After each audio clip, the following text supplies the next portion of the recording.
Hello and welcome to what is now the 5th episode of the WRPG. Thank you for making this far. Thank you for listening. We hope you are enjoying the show.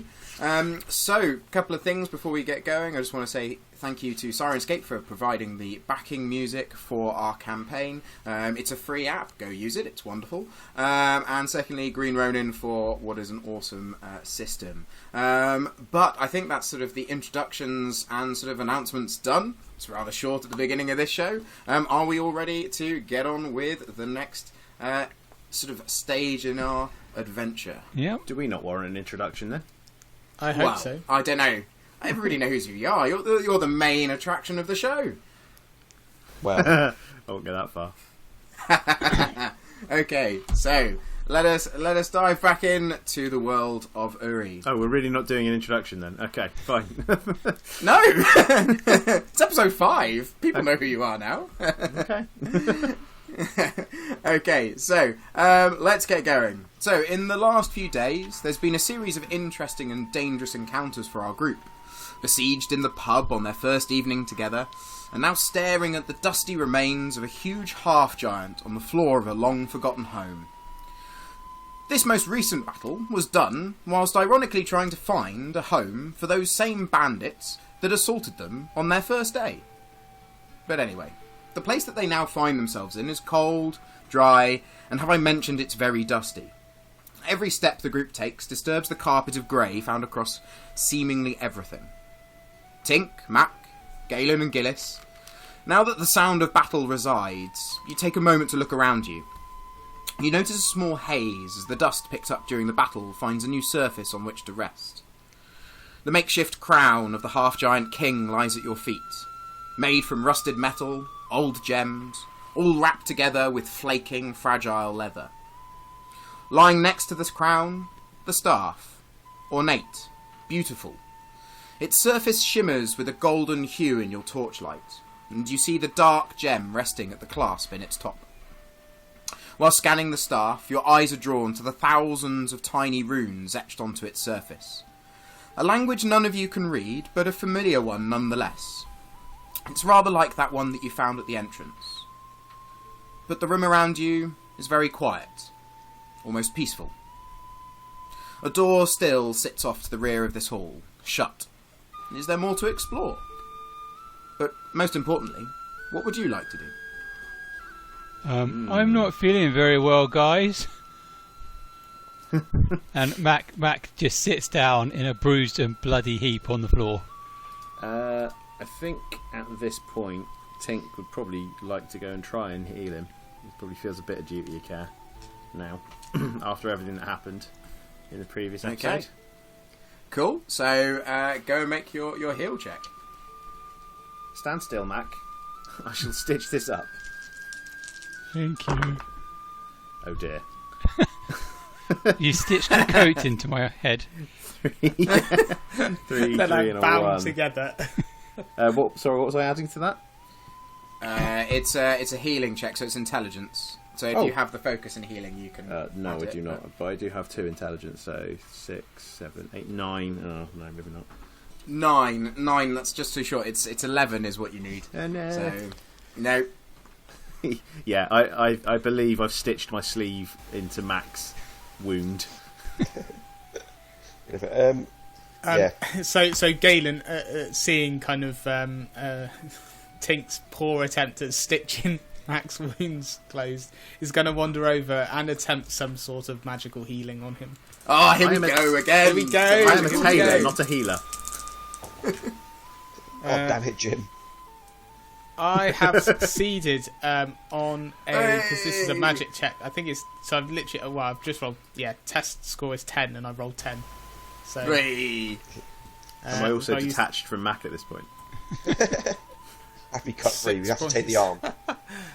So I spent 3 magic points, so you get 3d6 health back. What did I roll? You get 8 health back. Alright, thank you. Hey, health. That was a 6 and 2 1s, so not the great dice. But hopefully that's healed some of your wounds, at least. Mac, are Thank you you, feeling a bit Galen. better? And thank you, Tink. You're most welcome, Mac. We're going to have to work on your healing skills, Tink. So the Would other thing appear so. that you can all do at the end of a combat encounter, so you can do this once after each combat encounter, is you sort of take a little 5-minute breather to get to recollect yourselves. What you get to do is you get back 5 plus your constitution plus your level in health. Full health, bitches. Okay. So 5 plus your constitution plus your level. And the way this works is that essentially you can do that once per combat encounter. Okay. Do you gain any magic points back as well? No, you can only gain magic from properly resting.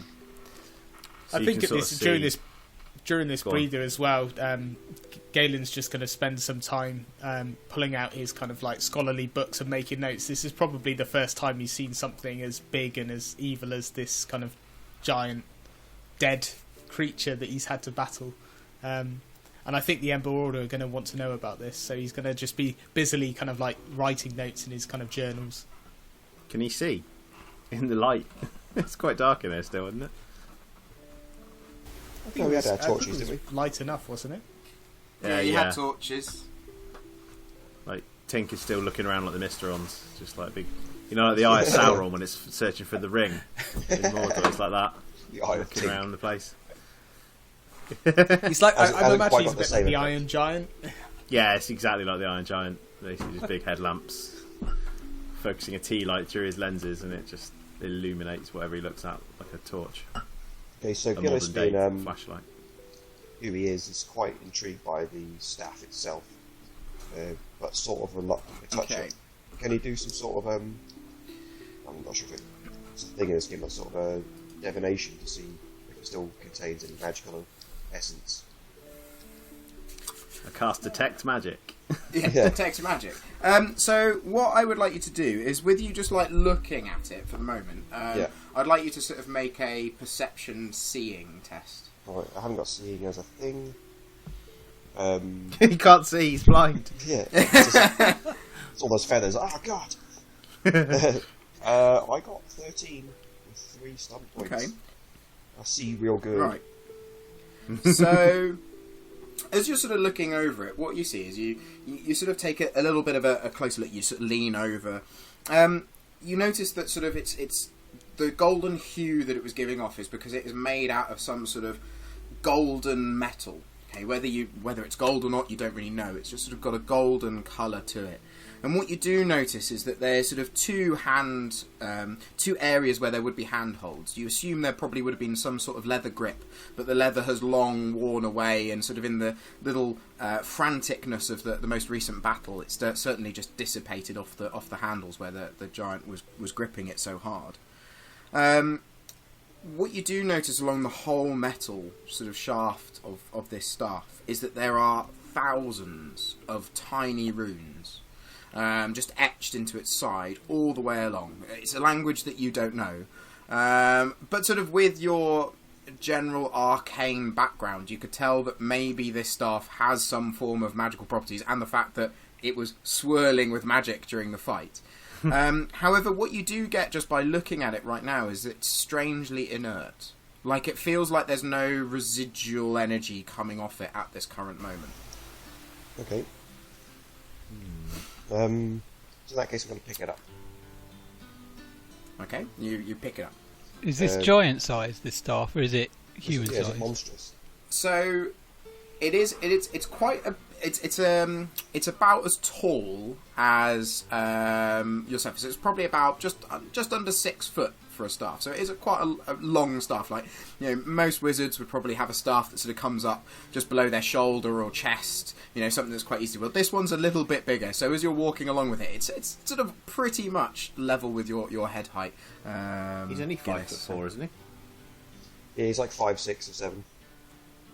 5, 6, yeah. So for you, Gillis, it's about a couple of it's quite a few inches above your head. So it's sort of the staff is almost bigger than you. Well, it is bigger than you. Okay, it's going to prod the fallen half-giant king with the staff just to double check. I don't trust the dead too much in this Okay. place. Double tap to the head. So as you're sort of there, like you're poking around at what remains of him. The majority of them sort of just disappeared into sort of dust and collapsed you know, and as you touch things and break things, they just break apart and smash apart. He's definitely dead. What about his crown? I think I fancy a Okay, crown. so the crown is just it's sat there, sort of roughly where the head would have fallen, and it's this makeshift thing. It's sort of metal combined together with gems and metal, sort of wrapped in this fragile leather. It's strange. It sort of looks like it's trying to be a really proud piece of work, but it just looks really makeshift, which is slightly strange. Okay. I'll pick it up and I'll hand it over to Mac, and I think this is a worthy trophy, Mac. As he's still here. Oh, thank you. I think it will go nicely with my eyes, and I'll put on this crown. Is this crown like massively too big for my head, presumably? Yeah. So what happens? You sort of put it on. I mean, you're quite big, but this guy was bigger than you. You sort of put it on your head, and there's like a massive bit of gap between where your head would be, and if you sort of carried on, it would basically sit on your shoulders, like a necklace. Yeah, like a really big Grandmaster choker.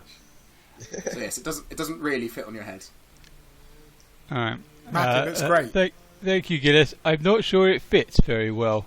Is it a bit baggy? Oh, I said it was a trophy. I didn't say you had to wear it. Tink, can you stitch it to his head? I do not believe this is possible. All right. It does, however, make his posterior look rather overly large. Why, I thank think you. Mac's getting annoyed by how many people are bigger than him in this campaign so far. Okay, so I remember our last I'm not. session you said there was a door at the back of the room? Yeah. Yep. I think Tink So, would have probably wandered down towards it by this point while this has all been going on. Okay. Yeah. So Well, still hanging out, Tink gets to the door first.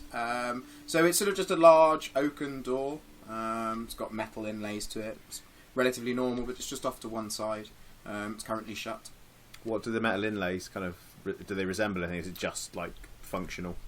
Just functional. Okay, well, you'll try and push on the door, I guess. See what happens. Okay. So as he sort of goes to push the door opens with an ominous creak. It leads into a relatively large room, within which is a bed. And you can make out that there's something in the bed. However, a cover kind of blocks your view. Even in this dim light, you can see that the room has a cosy area. Some sort of fire pit built into the side of the room, where the rock of the cavern that you're within is exposed. Maybe it was a place there's a small gap for smoke to escape. As you sort of scan further round the room, you also see that there's a large desk on which lies a large closed book next to a quill and ink pot. Well, I think it'd be rude not to go and, well, first of all, examine what's in the bed, just in case that thing's still alive. Okay. So, as you approach the bed, you see the cover, and you notice that there is sort of a dried husk of a head just resting on a pillow. You also notice that as you get a bit closer, there's not just one person in this bed. So I think Tink will lean in a bit closer and just kind of prod one of them and say, "Excuse me." Okay. So, as you sort of go to do this, you sort of prod it. The cover is very fragile, and again, you know, you sort of push it with your finger, and your finger almost crumbles straight through it. And as your hand sort of goes through the little gap as you poke it to go, "Are you okay?" it exposes a little bit of what you were poking at. Now you can see the large body that the head is attached to, but held a little bit closer is two smaller bodies. Oh. Talking small dear. children or small human compared to giant size? Well, Tink knows they're smaller than the big one. And he kind of just stands upright and just kind of taps his chin a bit. It appears they are deceased. I think at that point he'll just kind of, his attention will just divert elsewhere. He'll just wander back over to the book. Okay, so he wanders over to the book. Everybody else is currently... Yeah. I would say at this point, as I'm kind of writing in my book, I'm wandering over to this kind of door that Tink's gone through. Okay. So you sort of arrive at the moment that Tink sort of like pokes the spit and scratches his sort of chin and goes, "I think they're dead," and then he starts walking over to the desk. Tink, what have you done? What have you found? It appears these beings here in this bed are deceased. It would appear that way, and it's kind of like they've been dead for some time. Would you not say? I am merely a tailor. I'm afraid I'm unaware of biological decomposition. Damn it, Jim. I'm a tailor, not a forensic scientist.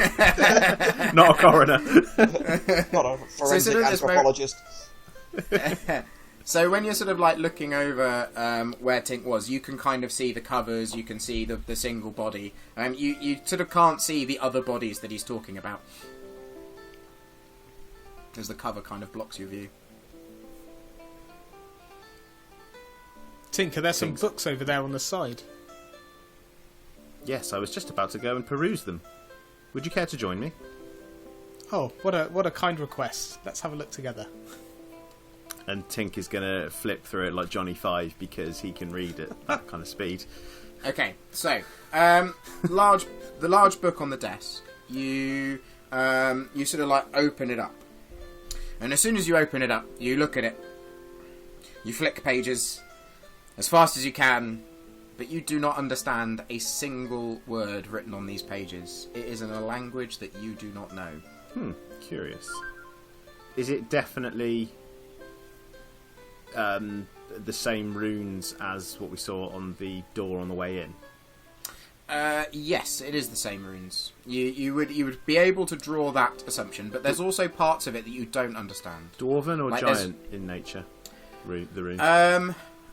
You would say at this moment you just know runes. Like, you don't know the difference between dwarven and giant runes, so it's just runes that you don't quite know what they are. I think it might be worth taking this book with us, Tink. Yes, that is a reasonable assumption to make. In all my databanks, I have nothing which matches these runes. Do you want me to take this old haggard book for you? Assuming that you've already scanned this into your databanks. Yes, please. And he just kind of holds it out and then just drops it, like expects you to catch it. Something doesn't add up to me with this place. Like, this is the place that these giants and these Iceborn have asked us to kind of locate for them, somewhere that they can kind of be sheltered away and live out their lives as a society. But this place is just full of death and decay. Like, why would anyone want to come and live here? And surely something happened here, something evil, something kind of beyond our comprehension. But would we want the Iceborn to kind of end up here? I was under the assumption that these people were what you would term squatters, and are not actually indigenous to this particular cave system. However, my assumptions have often proven to be incorrect in this wider world. Alright, Mac, I think he's gonna wander in and have a look at this point. Okay. What have you Mac found, wanders Tink? into the room. I believe, well, we have this book, and there are some bodies decomposing there in the bed. Yeah, I'll give the bodies a bit of a prod with the crown. They. Okay, so as you sort of walk over to the bed, you're a strength greeted by this. There's still this cover over this bed, and there's sort of like this large body in the bed, and you sort of see this small hole where somebody's clearly been poking with something, and as your eyes are drawn to that, you see sort of like there's two little mounds, sort of just below this.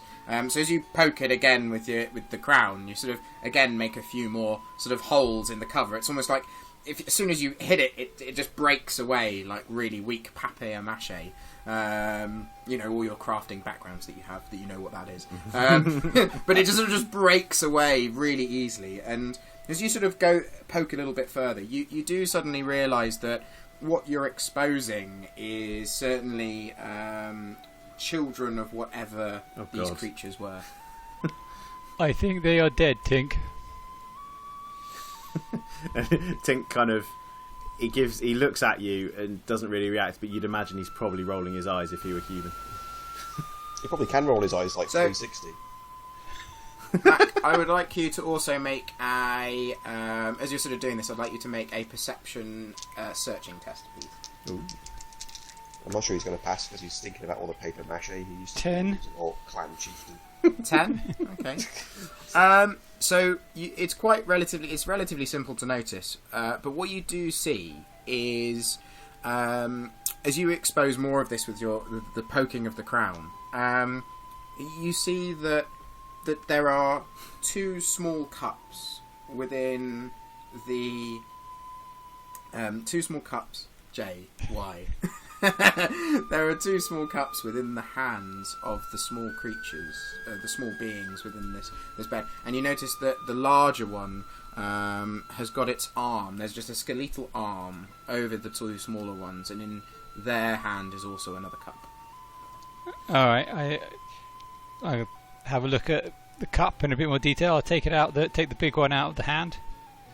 Okay, it's sort of, this one's like a nice goblet. It's sort of made of a silvery kind of metal. Again, it's very dusty. It's dry on the inside, but it's slightly larger than your sort of. It fits relatively comfortably in your big hands, but you can tell it's slightly larger than like a human cup.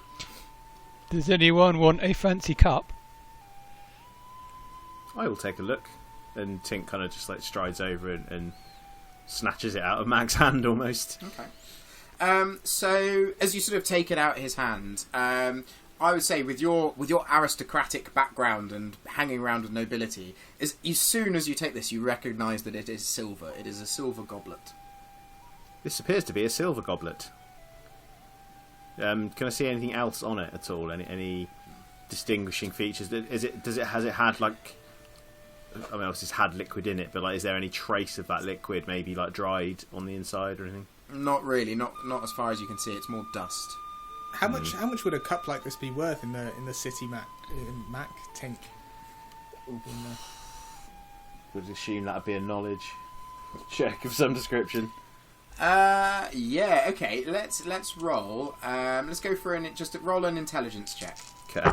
See, because I don't know whether you'd be selling things, so we'll see if you've got a 6, 6, 2 plus 2. Okay. That's 14. 14. No, Okay, 8, 16. You reckon something like this? You know, with it being a silver goblet, but also probably what is quite an old silver goblet. There might be somebody in Marquis, maybe at the Archaeological Society, that would pay a handsome amount for this. I believe this may fetch a handsome amount. Perhaps we should acquire it. Let's take this one and the smaller ones, and maybe we'll get somewhere to recouping the cost for those coats of yours, Tink. Yes, I think this would more than compensate for the coats. Isn't Even it a with little with bit strange that they died holding a cup? I've never seen anyone die holding a cup before. Like when you die, would you drop your cup you were holding? Tink kind of cocks his head like he's sort of thinking about this, and then he goes, no. Okay. It does seem strange, however, I'm not familiar with this ancient kind of race or civilization. Like maybe if we go to Marquis, we'll be able to find someone who can give us more information about this, or even go back to the Iceborn.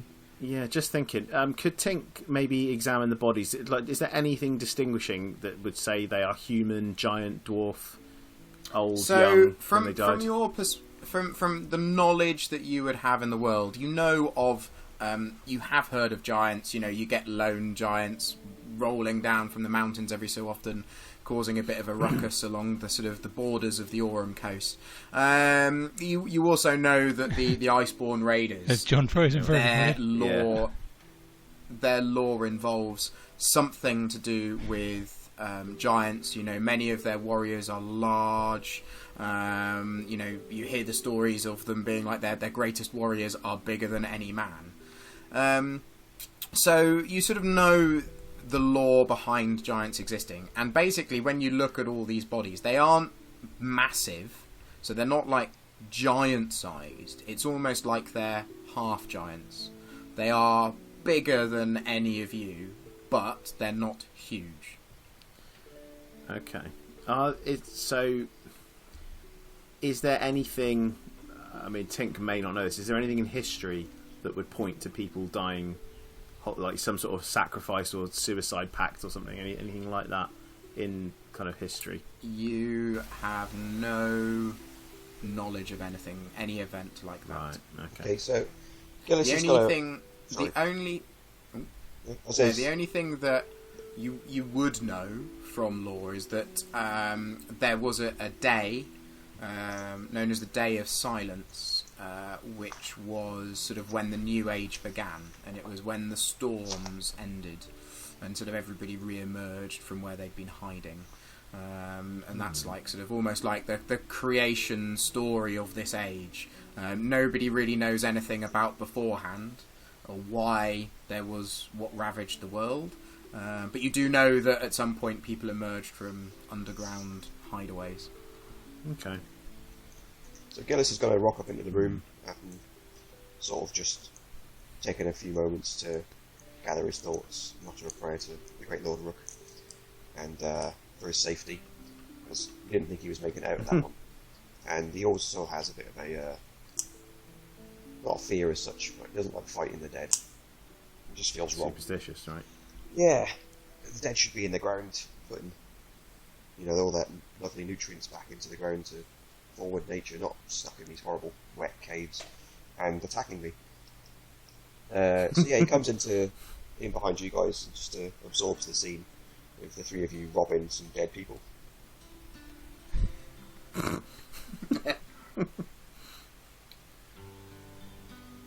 So Do you want one of these cups, Gillis? We've got a couple of cups here. Gillis Fancy a is silver cup? a bit flabbergasted, especially as you are a priest. Well, I guess that's the least of your travesties. All about money, though, isn't it? The clergy. So, out of character question sort of thing. Well, Gillis, the guys we fought in the previous room, they all died at their tables drinking, or feasting at least. Does it look? Would you put two and two together here? It looks like everyone here died in some way or form whilst having a meal/drink. I would surmise that he would be able to draw that conclusion, possibly, yes. Gillis notes down not to eat or drink anything in this place. Not that there is anything to eat or drink, but he's making a note not to. I think Tink has been preoccupied with those other large automatons that he couldn't reactivate. I think he wants to go back and examine them a little bit more. Okay. It's kind of they're playing on his mind a bit. Okay. So he sort of makes his way back towards the crop room. Excuse me, gentlemen, and Mac. You are and sort of excused. disappears at them. Where are you off to, Tink? I just need to go and re-examine those large automatons that I tried to activate earlier. It's just something playing on my mind. Why don't we head back with you? Because I don't think there's anything else here for us at this stage. Sticking together might be beneficial. As you What do you wish, say, Mac? Yeah. I'll have a quick look round. There's nothing else of interest in here for Mac.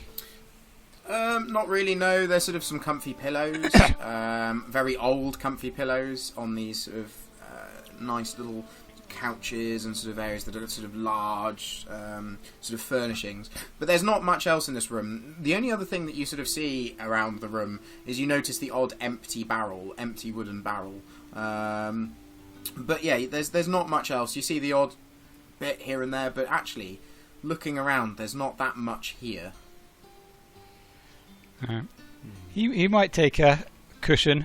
How big's this cushion? Is it going to make his... What he wants to do is use it to stuff in the crown so it'll fit on his head? That would require some tailoring to do. It's sort of like... Only I knew a tailor. Balance it on his head.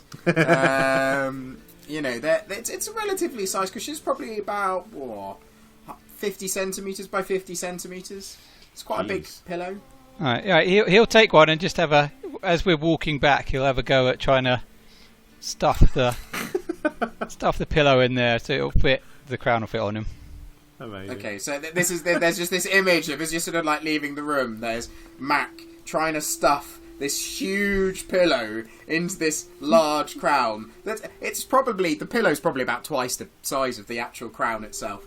But yeah, you're sort of just there trying whatever to get it to fit. Right, so are you all sort of following Tink? Is Gillis coming with so. us? Yeah. Okay. Cool, so you sort of make your way back towards the entrance, going out through the main door of this large sort of feasting hall that you're in, back into the circular ruined market. And at this point you do notice there's sort of a path off to your right-hand side that sort of disappears into the rock and sort of curves around, and you sort of see a number of doors along there. And you sort of are walking through back to the main entrance hall, noticing the stone desk now on your left-hand side, and walk your way back into the strange room with the robot machines and the soil on the ground. And you sort of get back there, and you sort of see there's this orange red glow coming from the giant orbs in the ceiling, and it's sort of like a gentle warming. Feels nice and warm in here. And you sort of go around and you see, and that's the scene that greets you. Okay, so Tink will turn to the others. He'll notice Mac trying to stuff the crown into the cushion into the crown and help him out with that. But then he'll also say, "Now don't touch anything." As he like sorts out this, and he might sort of like slice open the cushion and retailor it into something that will fit onto Mac's head. Right.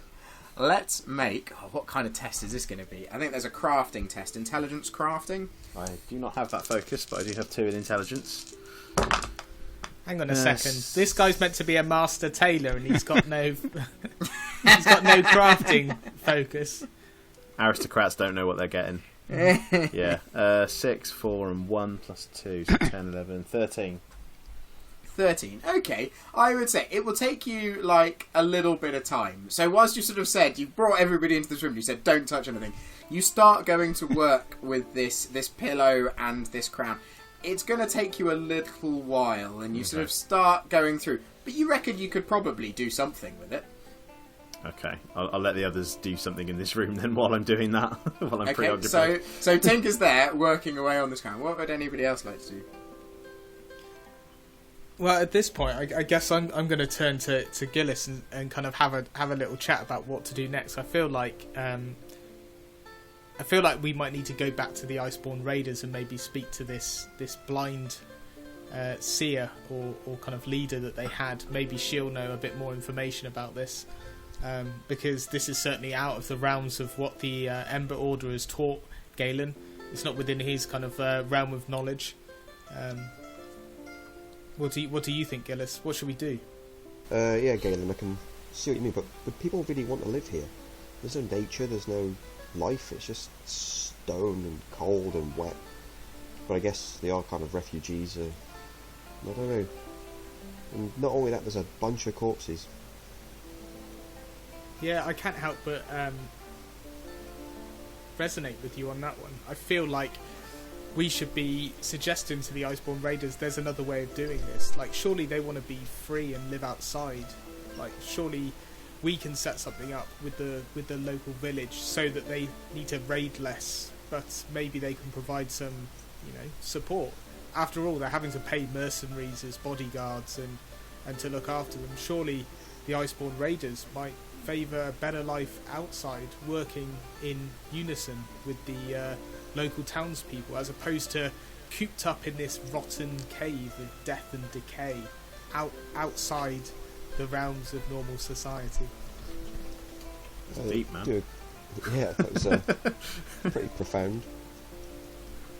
But I do agree, though, massively. What do you think the others will make of it? Alright. Whilst Tink is tinkering with my crown, I just want to ask him a couple of things. Tink, I have been thinking. I was a bit worried about leaving Jeremy with those people we met, because I did think at first they were okay, But then I was thinking that, yes, they stole a sheep, which stealing a sheep doesn't necessarily make someone bad, but they also tried to steal a person, which is a bit bad, and they have been trying to find this place for a long time, and we found it, like, really quick. So perhaps they aren't that clever. Perhaps they're not good people to be leaving a sheep with. And Tink kind of stops what he's doing, and you can hear the metallic tinking of his finger on his chin. Yes. For once, Mac, you have actually come up with something rather profound. Could it be that these raiders are not who they say they are? Oh. Who are they? I am unsure. However, you have planted a seed of thought within my central processing unit. Perhaps we should mull this over with the rest of the group. So he's just sort of there working away, still sort of clipping and sort of sawing, and you're making a little bit of progress with this. I'd like you to make another crafting check. It's dexterity. I got that one wrong. It's not intelligence. So what's my dex? Oh dear, dex is worse. So I'm just gonna make you do another one. 5, 6, Worst crafter ever. 9, 10. 10? Okay, right. So He's not working with the finest materials. It's not your finest work, and like the material isn't great. It's quite old. You do manage to fashion, sort of like you manage to get a little bit of it, but like this crown is like really old. Like some of the leather's like starting to fall apart. Like a bit of the metal is just like slightly off to one side, and like the gems sat in it. But like you manage to sort of make like a circular sort of cushion with the materials at hand. It's not very well stuffed at the moment because the stuffing's kind of like lost all its comfort. But it kind of fits on Mac's head now. It looks strange though. It looks rather like here's an old film reference. It looks rather like Robin Hood cartoon King John's crown. The how it doesn't quite of the animated Robin Hood, you mean? Yeah, so you know, the animated Robin Hood, where it like doesn't quite fit, like it's a bit too big and sort of like slightly wonky off to one side. It's not your finest work, but suitably orcish, I believe, Mac. Thank you, Tink. Does it look good? Yes. Gillis, Galen, look, Tink has finished my crown for me. And he's going to do a little catwalk, sort of walk up and down the room, show off his toss a jacket over his shoulder. Blue steel. Green steel. It's just this big orc, just sort of like Green giving it steel. a little pout, sort of like just doing the quick twist and turn, looking back. And sort of as he does the little twist and turn, the crown like wonks ever so slightly more onto the side. And he kind of coyly like pushes it back up again. Is there such a thing as high orc fashion, Tink? This is it, baby. He just looks at you. I believe we may have just invented it. Yes, this is certainly the first time you've ever made anything for an orc. And it shows. Well,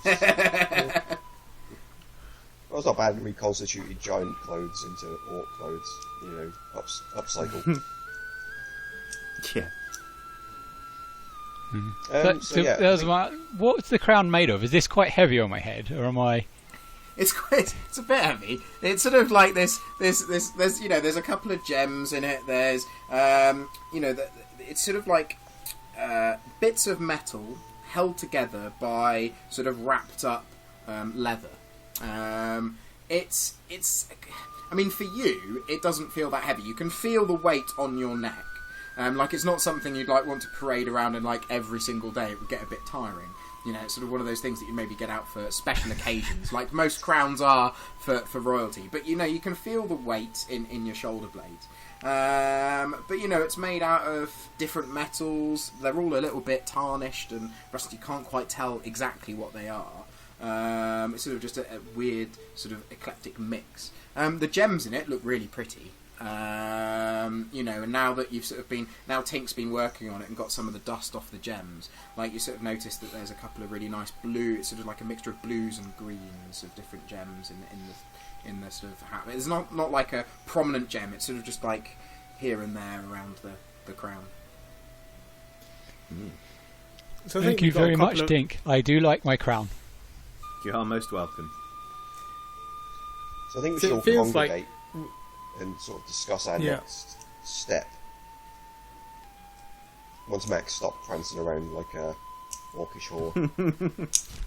So I guess Galen's going to turn and say to Mac and Tink, who have been like fashioning this crown for the last half an hour or God knows how long. Yeah, about that long. Yeah. Oh God. Gillis and I have been talking, and we're not sure we should be pointing the Iceborn Raiders in the direction of this location. It feels wrong. Like we're not sure of their intentions, and we're not sure that they should necessarily settle here. What do you guys think?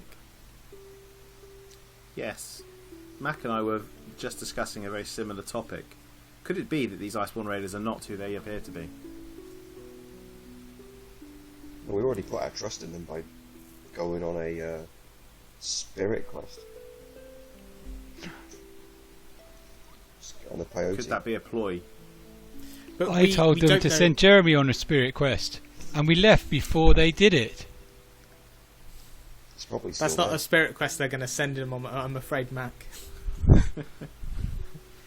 It would probably be advisable to not accept any offers of stew from them when we return.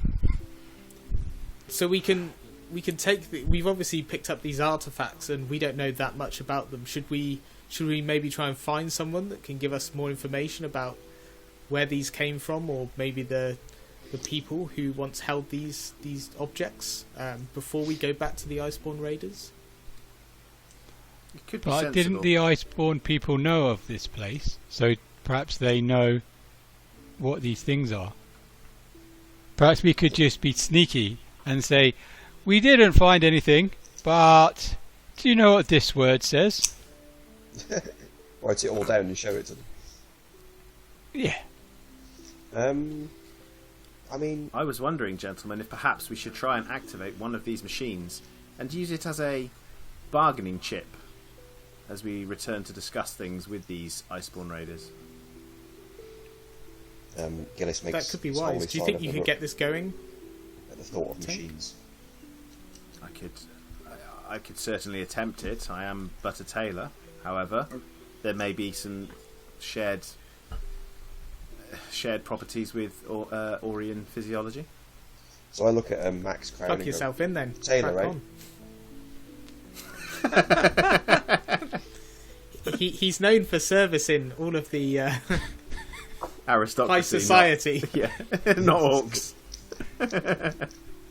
High society must look like they've been dragged through a charity shop.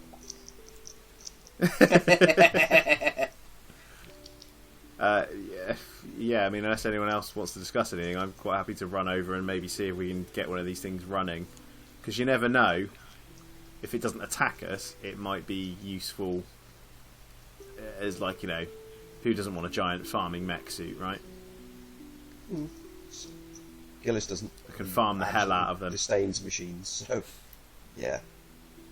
Okay, everyone apart from the Edgelord. Yeah. I hate the rain. Okay, so you're going to go over and try and tinker with one of the machines. Yeah, could he examine it closely first? He didn't really examine them that closely before. Yeah, okay. Maybe climb up over it and see what he can see. And see if Yeah, there's so it anything. sort of has a little look around it. So make a perception. Let's go for seeing. Okay, well, my perception's 3, so I'm pretty good at that at least. No, not want to roll like that. 13. Okay. So you sort of look over it. This thing is old. Like what you notice is there's rusted parts.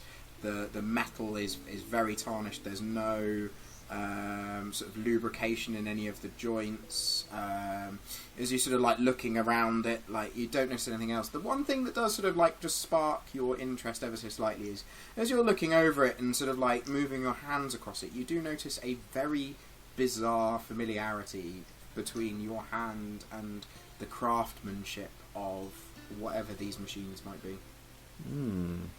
Does he have anything in his databanks about these after seeing that? No. Is there any obvious way of switching it on or powering it up? Or Make an engineering check, what's that which on? is intelligence. Okay. 4, 5, 6, 7, 8, 9, 10, 11. 11. You spend a little bit of time poring over this thing. There seems to be nothing to be able to turn it on, and like when you start to try and move any of what would be the movable parts, they are almost like seized shut. You know, you get the impression that this would take a long time to get working again, if you could even get it working again. It appears it may take a long time to even get this working, if indeed I can get it working. Perhaps we should move on. So what's our plan? We're going to go back to the raiders and discuss It what seems we like the found? most sensible course of action. I think guess that it should might be be their the right choice. course. Whether they want to live here or not. But If they want to live in a but massive dank maybe- tomb, that's up to them.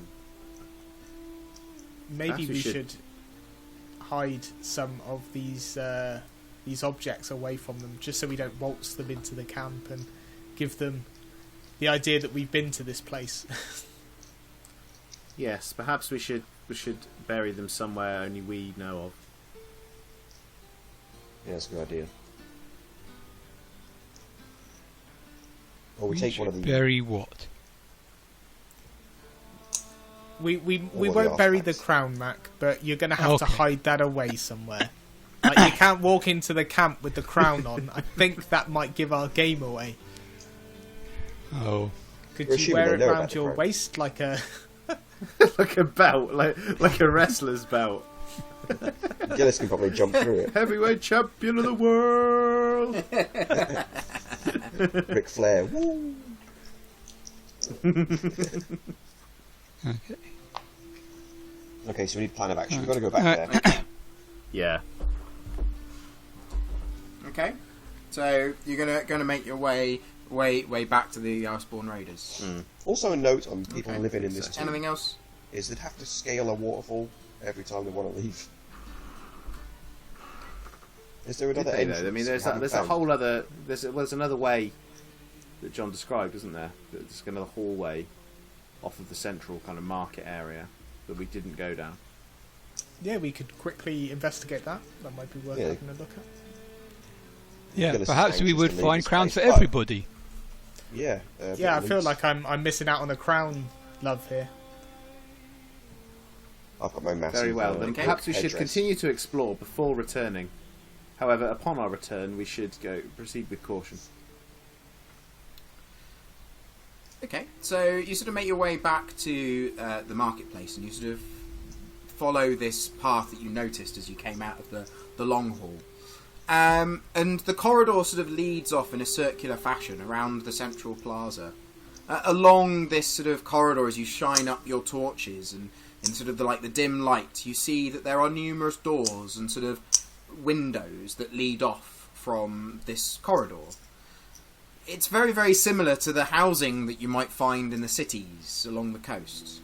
These buildings may be cramped together, but their design is ornate and beautiful. They've sort of got large stone pillars on the outside that sort of give the wall a texture. The doors look pretty and ornate, and you do notice that there are runes on some of the doors, the near ones that you come to.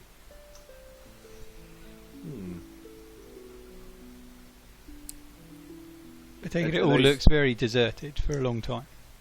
It does, yes. There is dust everywhere. Have I mentioned it's dusty? Do we right? So obviously the runes on the doors. Is there any way we could attempt to translate what's written in that book and compare it to what's on the doors?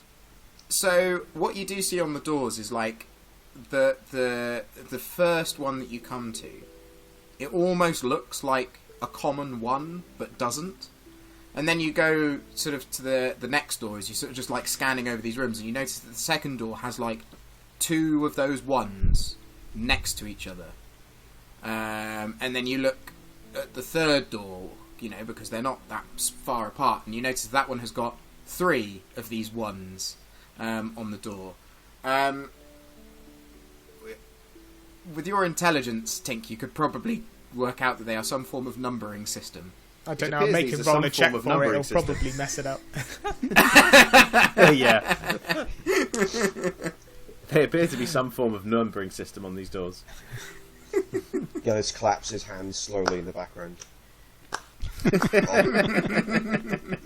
Well I don't done, know, Tink, without well too done. much... Without spending too much time, I guess it'd be interesting to see if we can kind of investigate one of these rooms, just to see what's in there. Let's try door number 1. Door number 1. Okay, so I'd like you to Jeremy. make a. I'd like you to make a perception searching test as you sort of open the door, and I'll 12. Hello. 12. Okay. So as you sort of open up the door, what you're greeted by is a really sort of rather mundane home. You can sort of see there's like a little kitchen area. You can see that there's a little bed off to one side.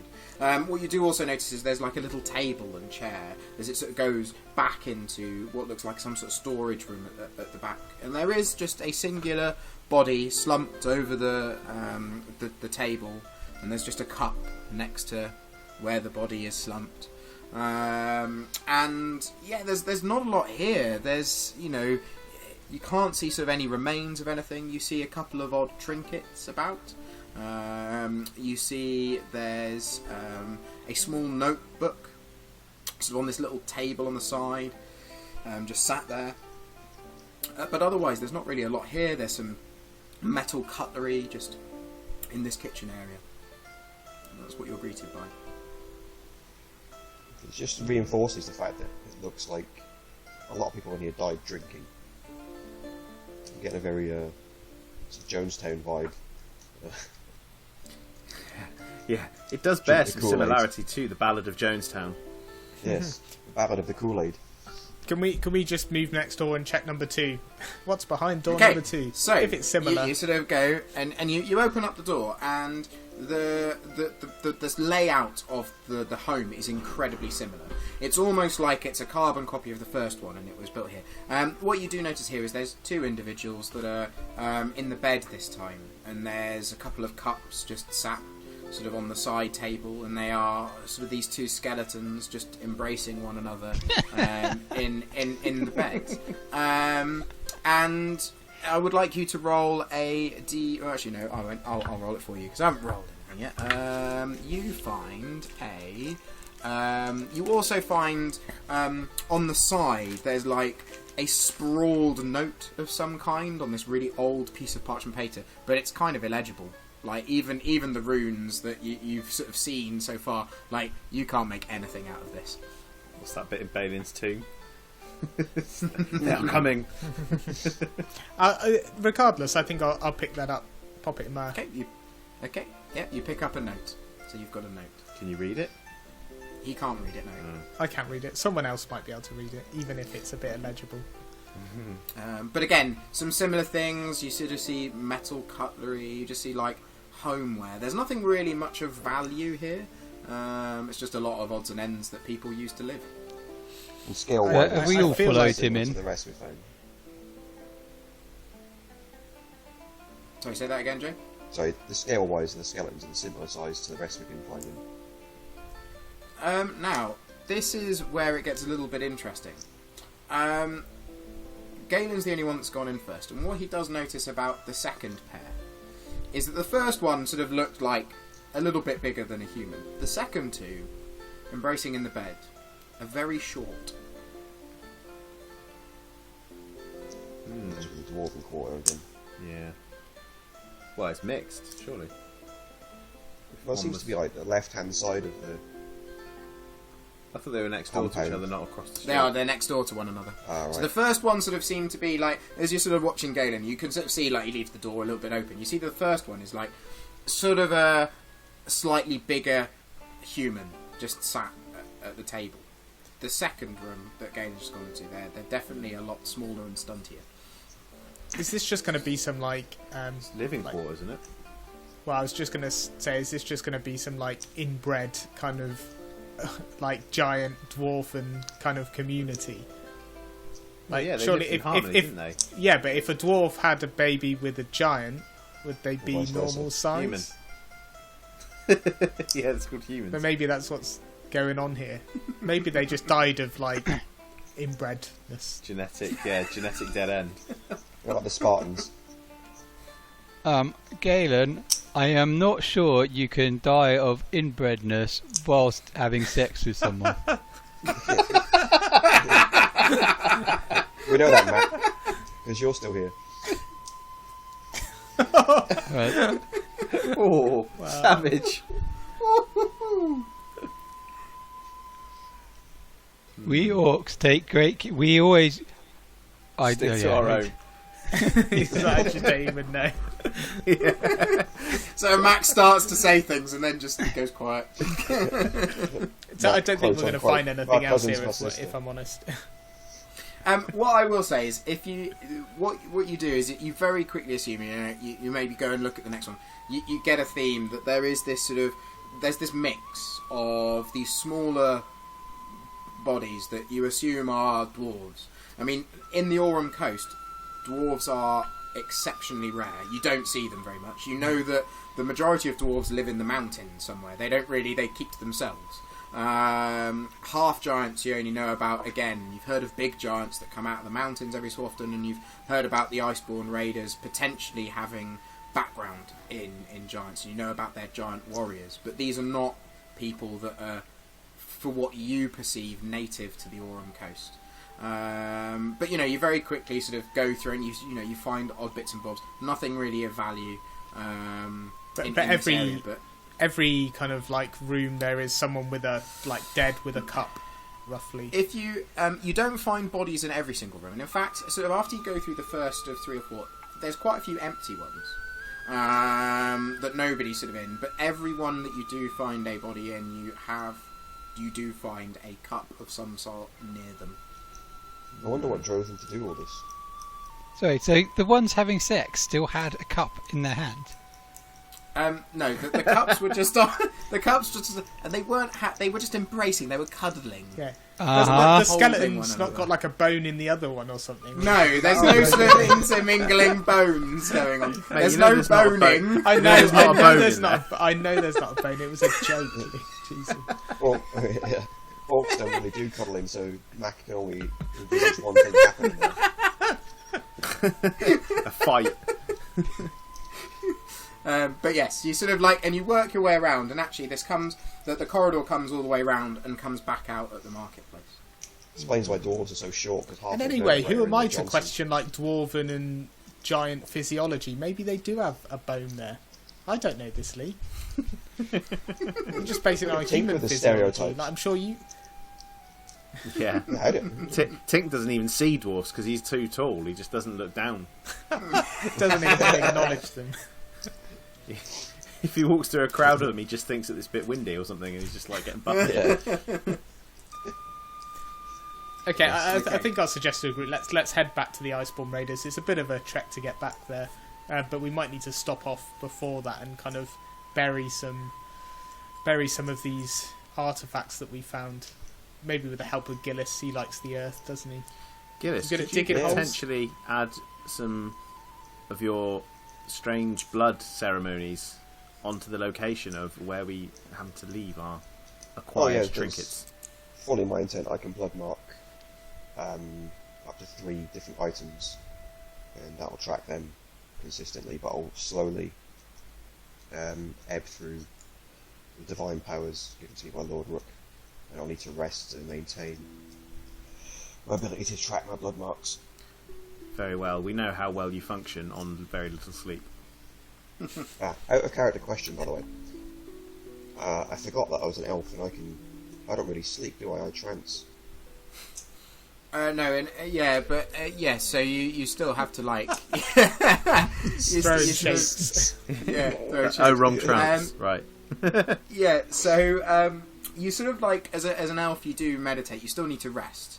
Yeah. But your rest is slightly different. Rather than having to sleep as such, you sort of rather like Tink, you shut down in the corner, so you still need to rest sort of as much as you would for as long as possible to get your magic back. That suits my edge Hear the lord trigger in from persona. here. Yeah, Compared to an Orion, though, I bet he's triggered like hell there. I'll be You right. just get cranky when you don't get sleep. Who doesn't?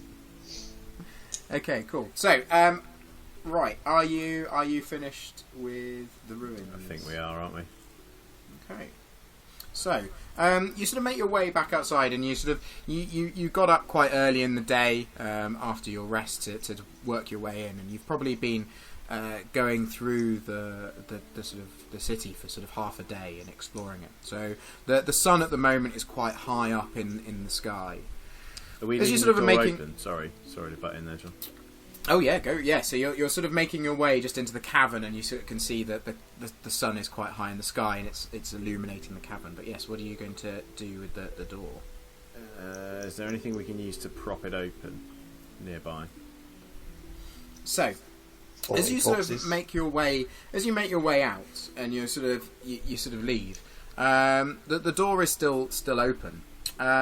As you're searching around, looking for something to sort of prop it open with, and just spending that moment, you notice that you just hear this clunk, and you hear another clunk, and then the door just starts to shut. Gentlemen, it appears we may be unable to prop this door open. That's all right. We'll just do Yes. cheers of the cups on the way back in, and that's what opened it last time, right? Very well. Perhaps we should take a couple of extra cups with us and bury them with the treasure, just to be sure, in case anybody finds this cave in the interim. It's a good idea. Yeah, I think this Okay, place so you deserves to take be locked two- away. Okay, so you take a couple of extra cups with you. So you've got you've taken one silver cup, and you've also taken 2 crude metal cups. So that's your sort of the other loot that you've got. Has Gillis still So you got this make- giant staff? Yes, he has. He's got this giant Yeah, staff, I've not put it down. I'm still rocking and you've that also staff. got the book. What about didn't we also take the cups off of the smaller corpses in that original bedroom? Yes, you did. You took the 2 smaller cups as well. So you have 2 smaller silver cups as well.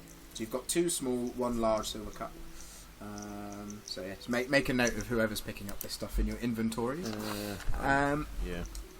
So as you Gillis make carry your way, as you make your way out of the sort of cave, the waterfall noise sort of hits you, and sort of you hear the birds and you hear noise of sort of the wildlife and forest, which from the absence of the last half a day of where you've been in darkness and weird eerie silence apart from the furore that was the battle, it's quite reassuring to be around life again. You are greeted by the stone staircase, the stone sort of cliff, and scramble down. Now it's interesting from a new perspective as you walk out here, Galen, because you've been down it twice already. The third time you look at this little scramble down, you notice something just off to the right hand side. It looks like a stone staircase, or the beginnings of one, just off to the right hand side, that you didn't notice last time round, and you sort of make your way down towards it, and you just do see a little staircase going down and working its way through the rock on the way down, which from the other direction would have been completely obscured.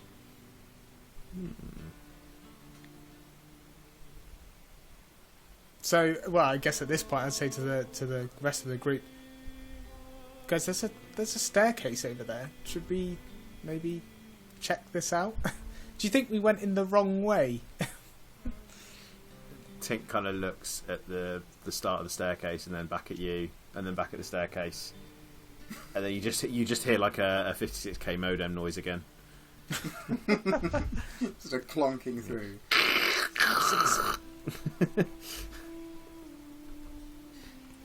So this It's an staircase Orient leads form somewhere swearing. else, right? This So kind of leads yeah, off. so it sort of winds down. It sort of does go into the rock face and the scrambling rock face a little bit, but it comes out just to one side.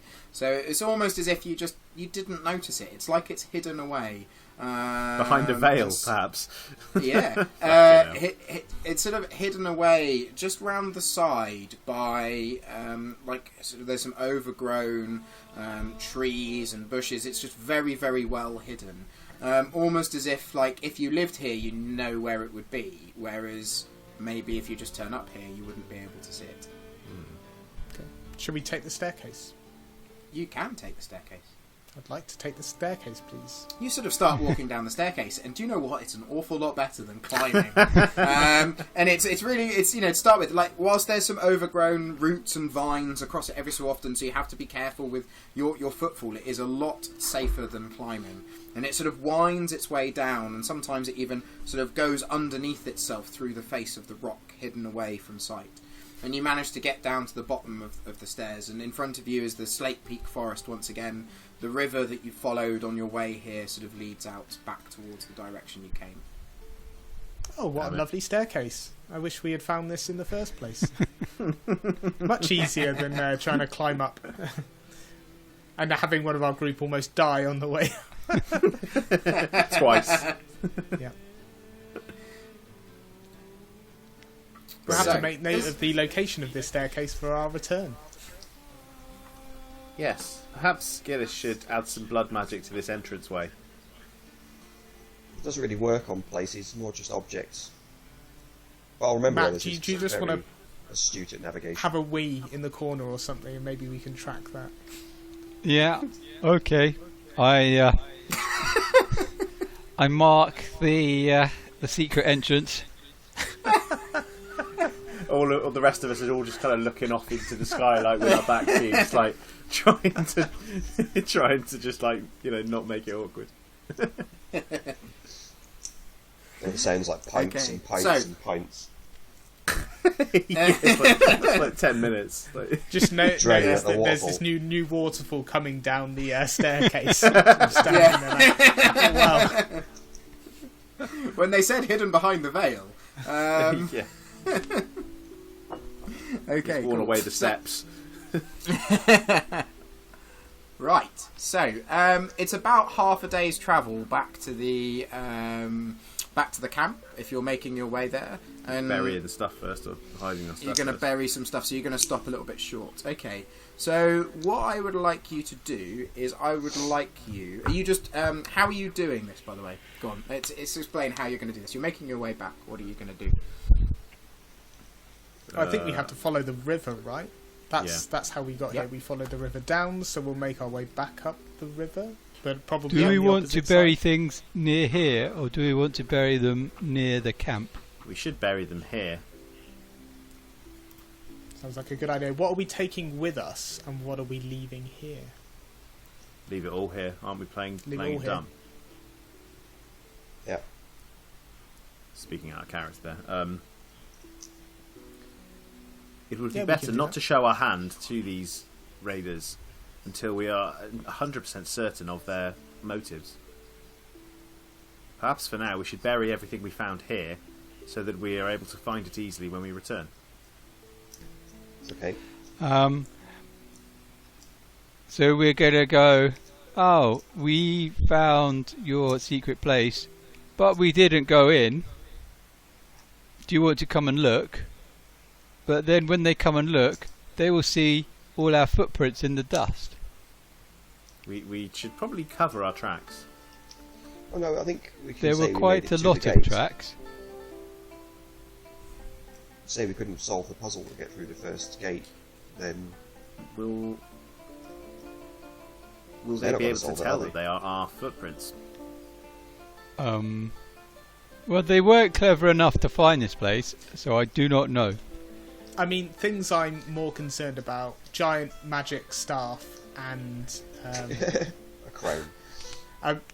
Nah, we saw him off. That's the main one, right? The giant magic staff. Do we want to take this kind of like crazy magic staff to them, or should we just, if we take a couple of cups and a book with us? Those feel like things that we could maybe say, look, we've been there, but we're just not going to tell you where it is until we get a bit more information.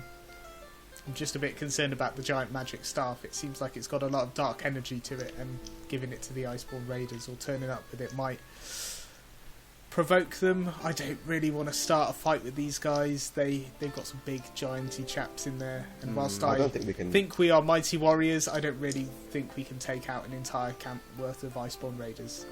But on that note, we can't really withhold any information because I think they'll get it out of us some way or another. Yeah.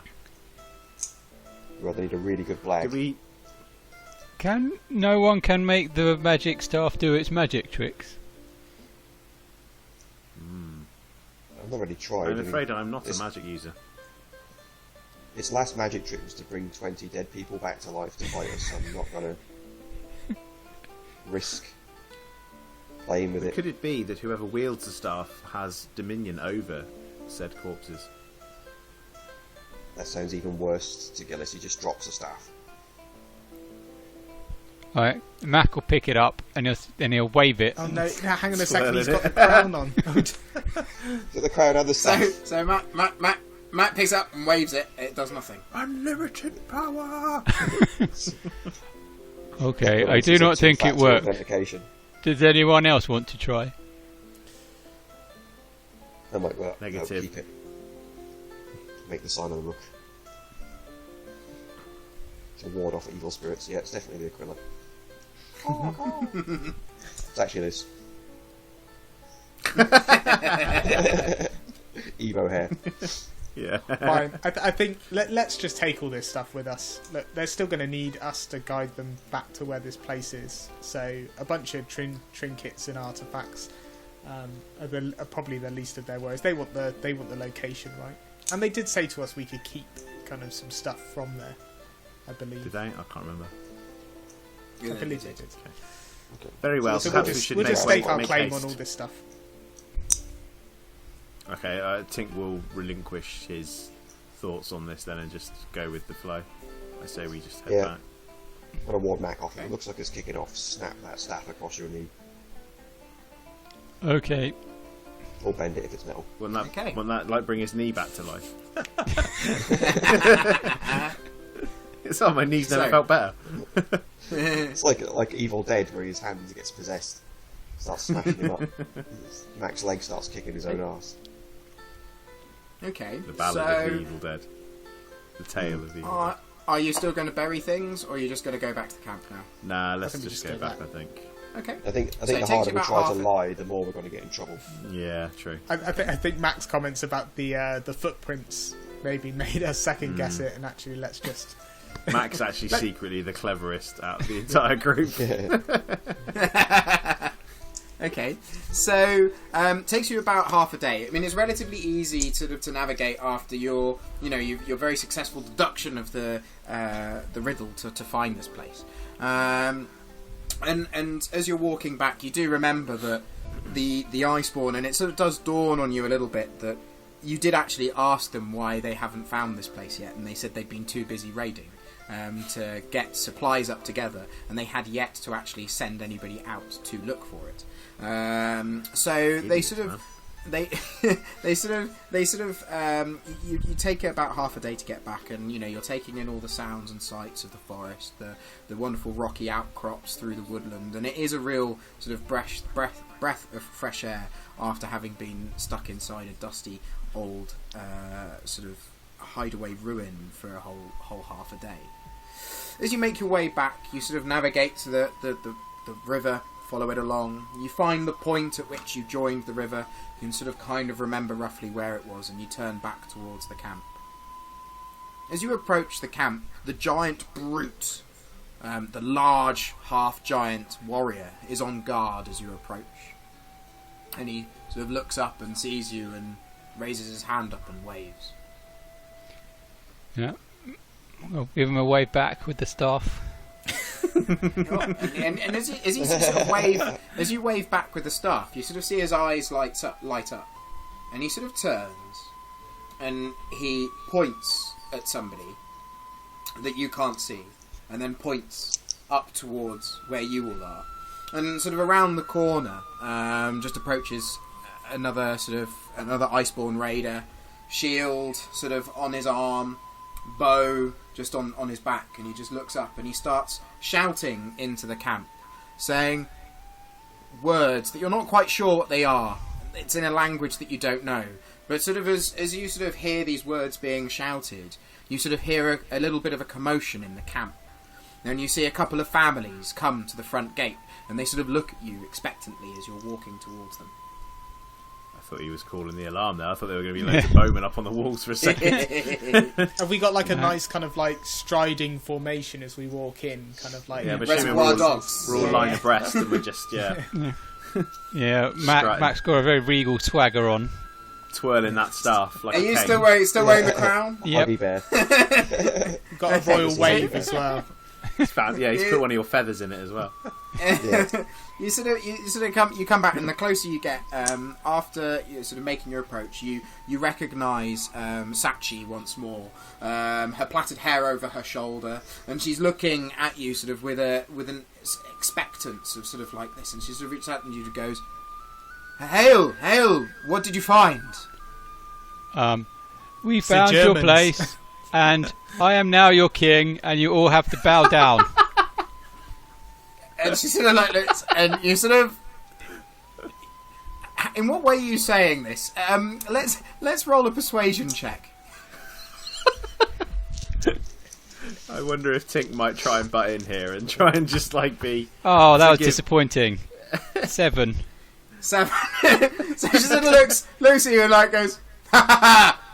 You're a funny man for an Orc orc. humour. Come, tell us all. Come. And she sort of snaps her fingers and says, "Food and drink, go, food and drink. You must be hungry. Yes, you hungry all? Yep. Yeah, I'm pretty hungry. Come, Tink doesn't. come on, please." And as you sort of like walk in, you also see Capo, the other sort of larger man who seems in charge, the one who seems sort of bound with Sachi. And you see him with a really grumpy look on his face. And there's a guard just next to him holding out his hand, and you just see sort of Capo reach into his pocket and just pass a little bag over to this guy, and he just smiles at him, puts it in his pocket, and walks off. Lost the bet. And you sort of make your way in, and there's sort of a couple of people running around bringing food and drink towards the table. Or sort of towards the fireplace in the little sort of area that they've set up, and they sort of beckon for you to sit. And Sachi says, "Please, tell us all. Did you find it?" We believe we found it. Yes. What did you find there? So Well, Galen, lots of at this dust. point, I'm just going to be, as they're passing us drink, just pouring the drink that they give us into these nice cups that we've obviously just plundered from them. That went so well for everybody in that compound. Yeah. And she looks and goes, "Wow, that looks like some of the stuff from home." And she sort of like looks at it for a moment, and as you sort of hold it out in front of you, and she goes, "Yes, the craftsmanship looks very similar. Did you perhaps find giants where you went?" We may have found remains of giants. Yes. Interesting. Did you find anything else? We did also find this book, and he kind of, whoever's got the book, he takes it off of and just like plonks it on the table, and I'm guessing the whole table bows under the weight. And This book. sort of you place it on this tiny small table, and she looks at it and she goes, "Huh." And she sort of opens the book up, and she looks through it. She shakes her head. And she turns and she says, "Ogun, come." And so the massive brute of a man walks over, and she points at the book, and he looks down at the book, and he picks it up, and he turns a page, turns a page, turns a page,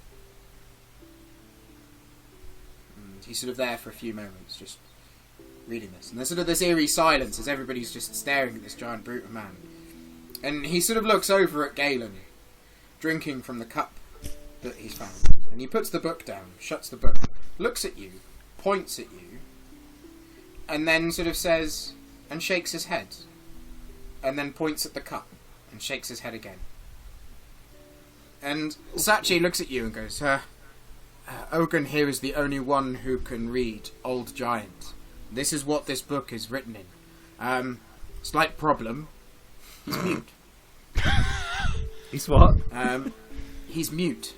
Oh. And he sort of looks, and he shuts the book, puts it down, and sort of almost passes it back to you, and sort of looks at Sachi and just nods, and then goes back to his duty of guarding the camp. And Sachi sort of turns to you and goes, "Well, Ogun says clearly this is no omen.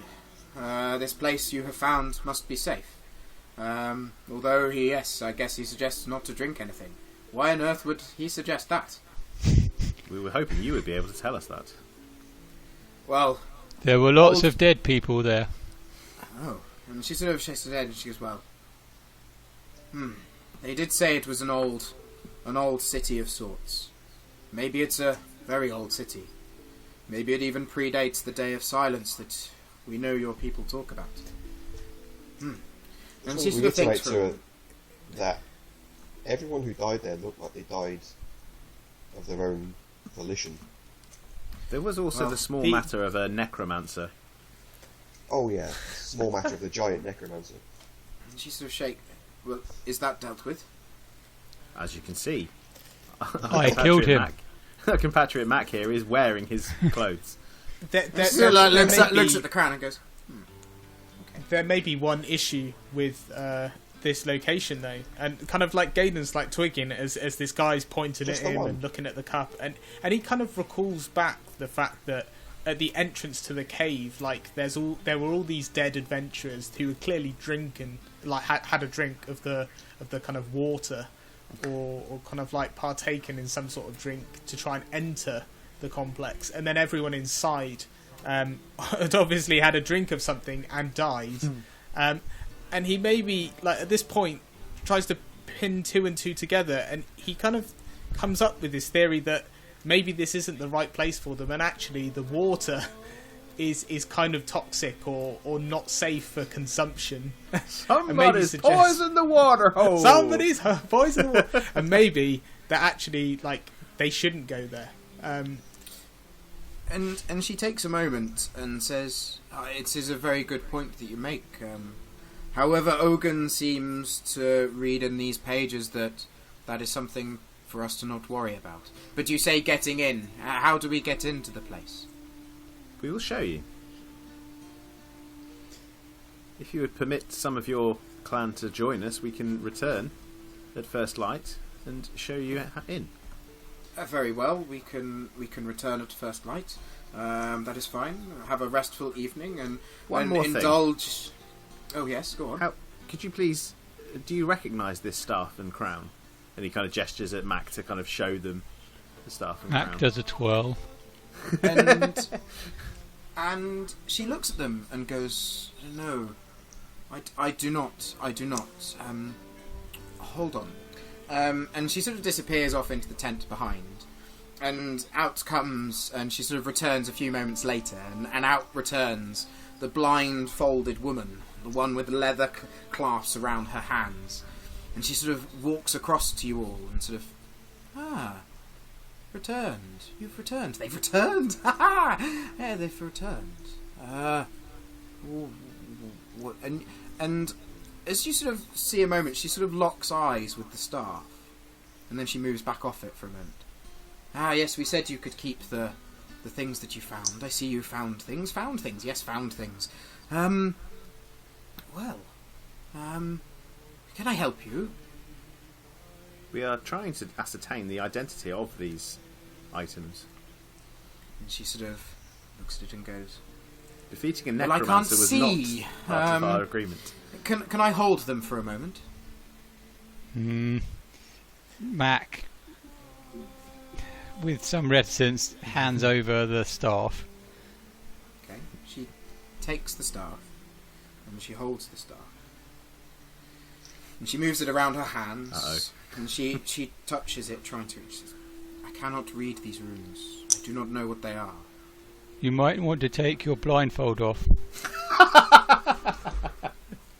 And she sort of looks at you and goes, "Oh, darling, eyes. I have no eyes. Eyes. We have no eyes." Sorry. That's why she can't read.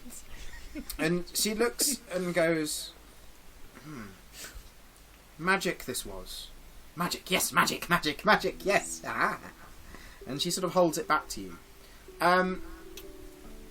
I would like everybody who's observing this to make a perception check, please. Ooh.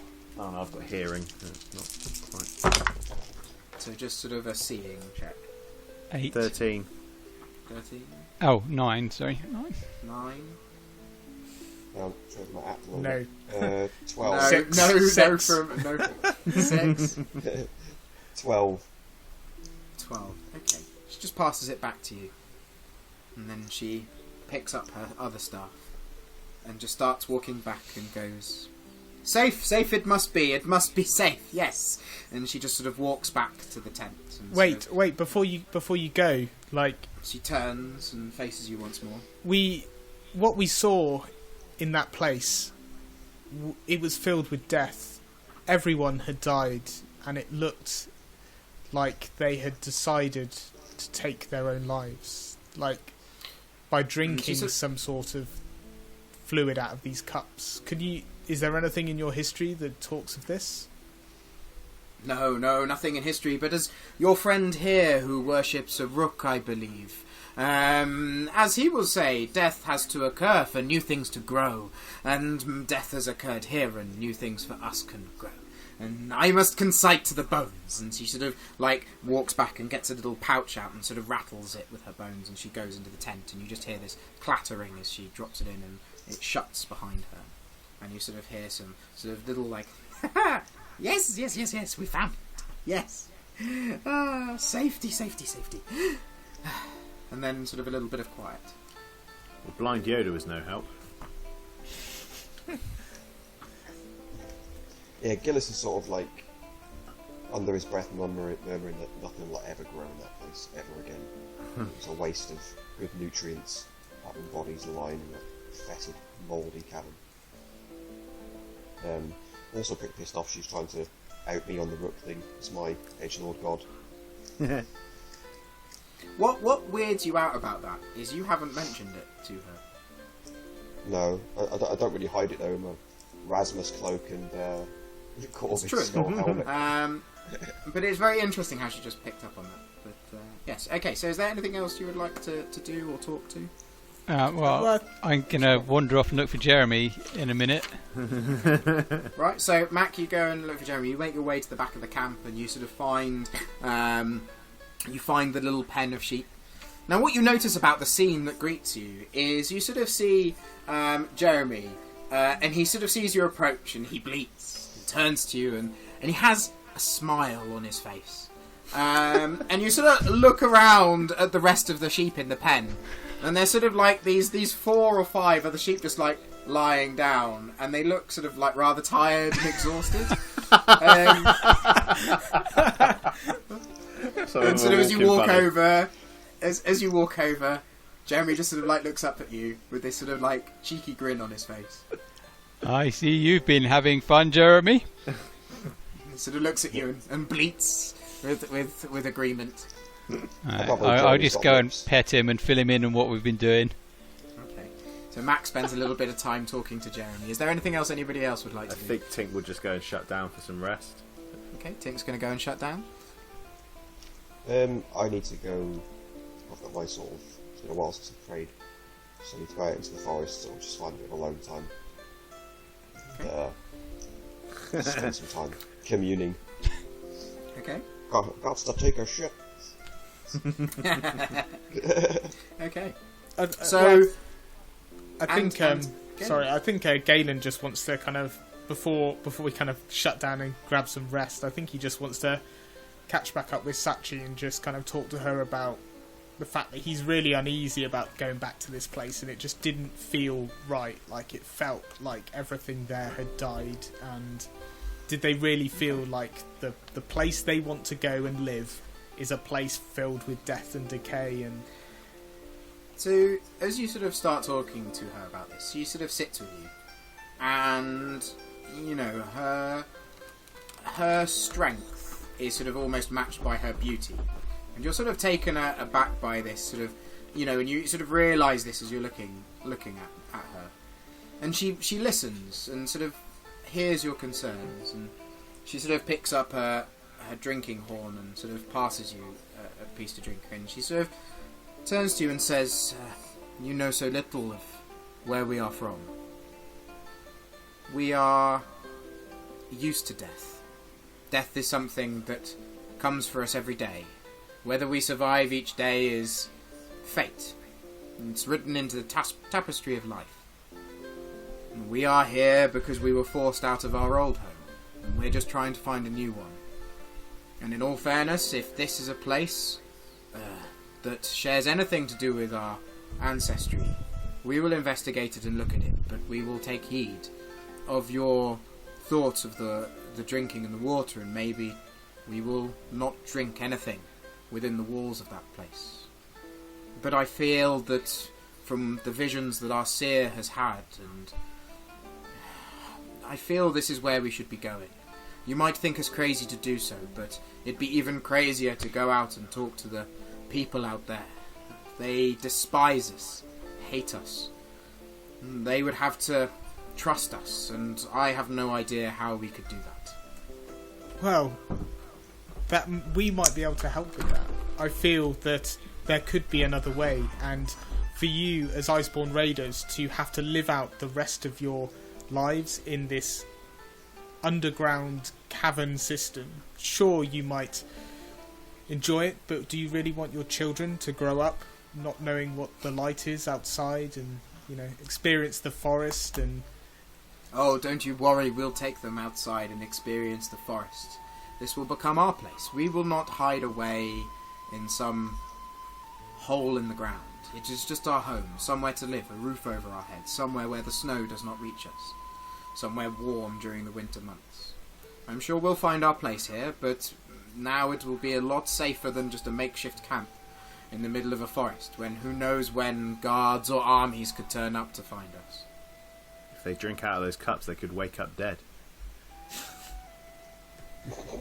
Well, apparently they're not going to be drinking out of any cups, so... So at that point, I think we're just going to have to, Galen needs to just take some time to think about what he's seen over the course of the last couple of days. He's going to kind of end his conversation with Sachi and kind of take some rest. Okay. So you sort of all start to wind down over the evening. People are very friendly towards you. They sort of feel like you've given, and you get this sense of new hope within the camp. So you can all perform a long rest as you get. You don't even have to do any kind of guard or anything, because they do all of that for you. So just to remind you what you get, you receive a number of hit points. This is where I've got to find my file again. Because you will get a nice long 8 hours rest. Hey. And you sort of manage to fall asleep with the darkness and then wake up with the light, which for all of you is very, very reassuring. Gillis, are you going to do this out in the open, or are you staying in the camp? And I'll do it in the open. You're going to do it in the open. Yeah, Cool. I Anybody don't need else? to do as long as humans, though, do I? I only really need to get my magic points up. My health's fine, so I'm going to do just enough. Yep, so you get your magic points back for your long rest, and you all gain 10 plus your constitution plus your level in health. Perfect.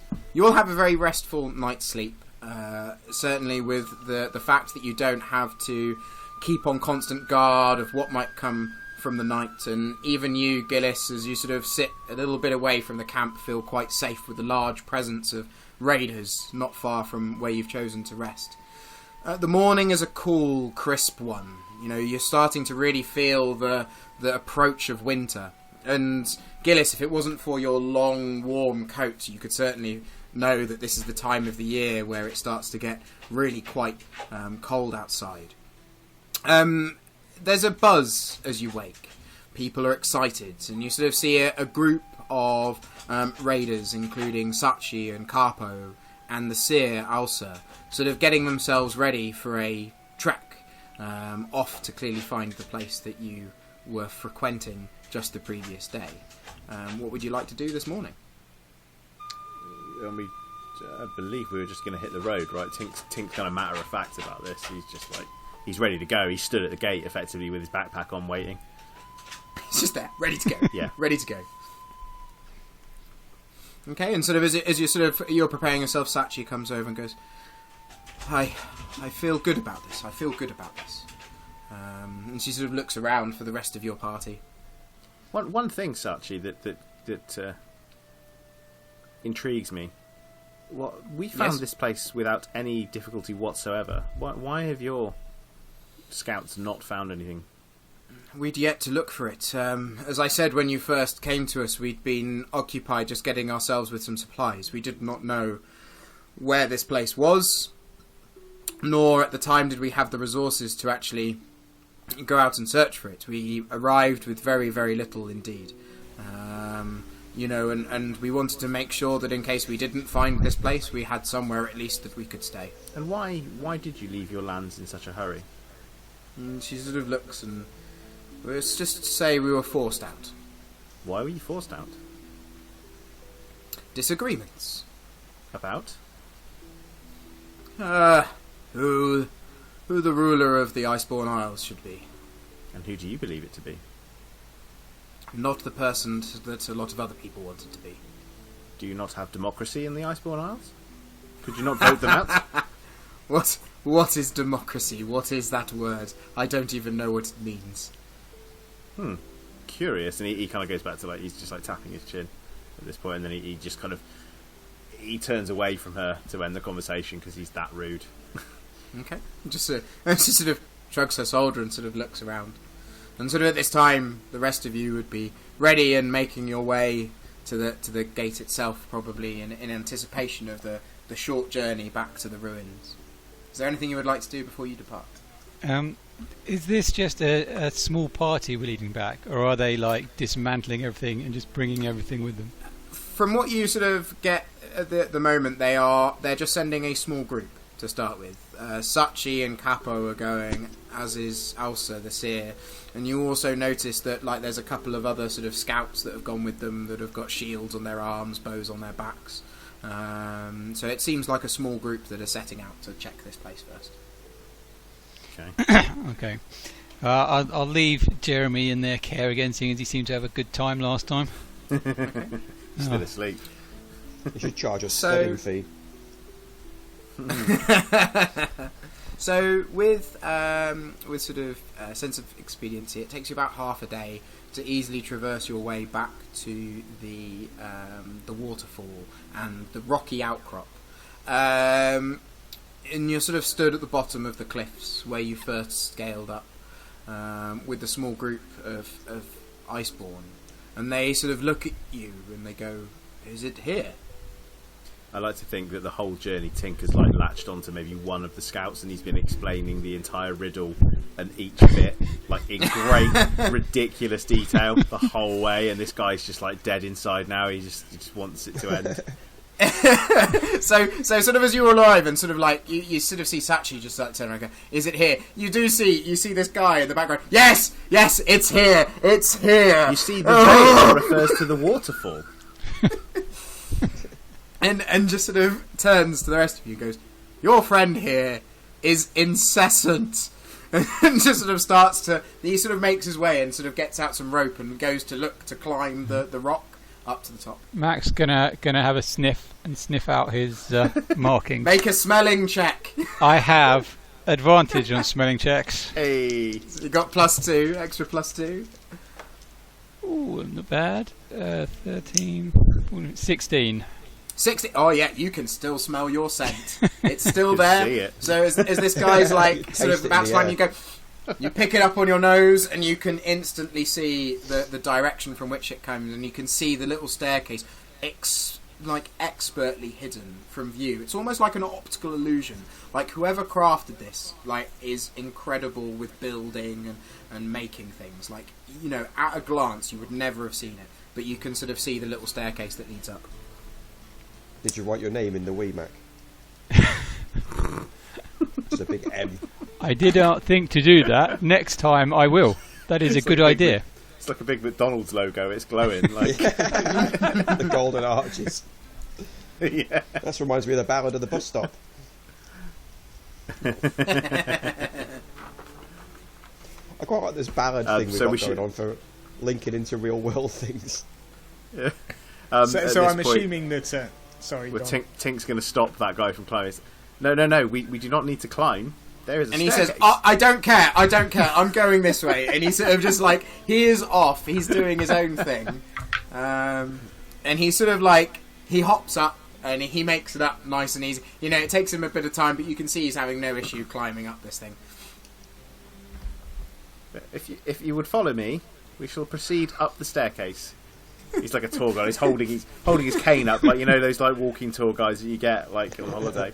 He's got that, so you can see where he is in a crowd. Tink sort of makes his way over, and you sort of start walking up to the staircase, and everybody else follows you. And when you get to the top, there is this scout, like, stood a little bit of sweat on his head, but he did manage to beat you there. And he goes, well, "At least my way was faster." And he goes, sort of looks around and goes, "So, how do we get in? It's big doors."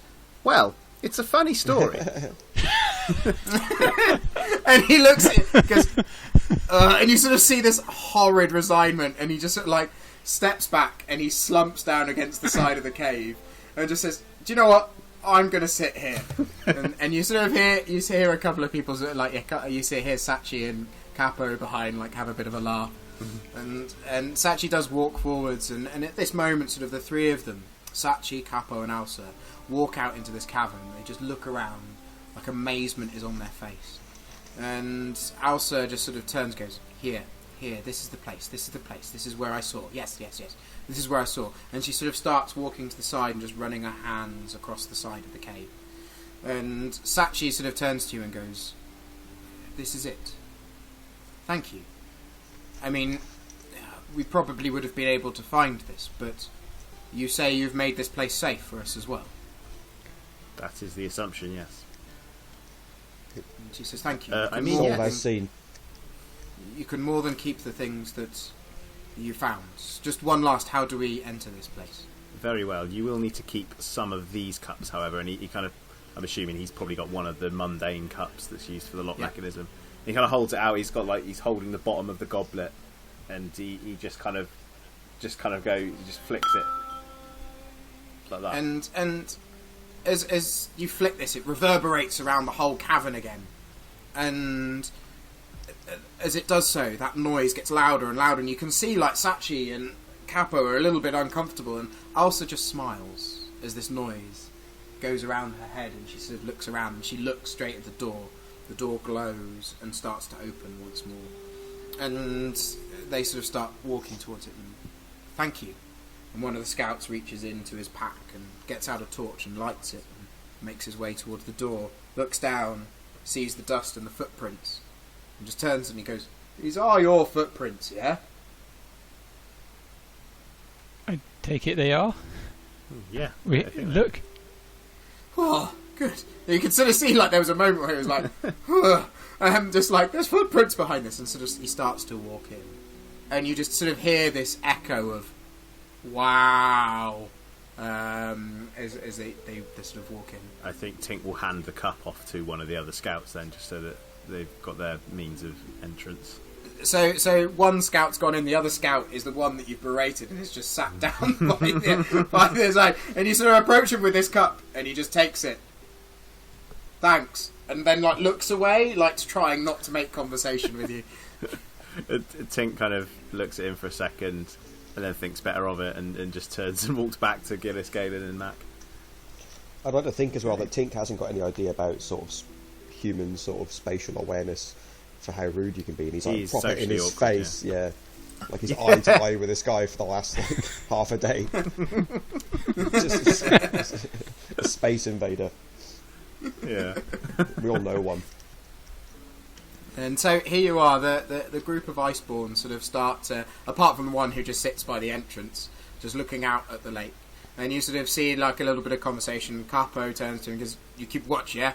And he goes, just nods and sort of looks out towards the river as the rest of them sort of walk in to explore their new home. Should we accompany them? Are you going to go in? Yeah, I was Max already following. With his crown and scepter. Yep. So you go in and you start sort of to explore around this place. You know, with your assistants and a little bit of a guided tour, you show them all the different places that you went. You know, there is the odd comments from people about all of the dead bodies. And they sort of start looking around, and you see one of the scouts just starts like picking up stuff and moving it around. And you know that the wonderful glow of the lights has now come even more into life since last you came here. And it sort of sounds and feels like a little bit of warmth inside. And you sort of show them where you defeated the king of this place. And they all seem very happy. And, you know, after the little tour that you give them, Sachi and Capo just like stood side by side one another. Capo looks at Sachi and looks at you all and goes, "Do you know what? I didn't think you were going to be able to do it. But it's never come to this land and expected people to help us. It's very unlike our experience of this coast. Maybe, just maybe, there are things we can do in the future. Sachi here was telling me last night that you, Galen, had some thoughts about what we could do to make a place, a home here. Would you like to expand on that?" Yes, I was talking to Sachi You can about... tell you're a teacher, John. Please tell me what you've been discussing with my wife.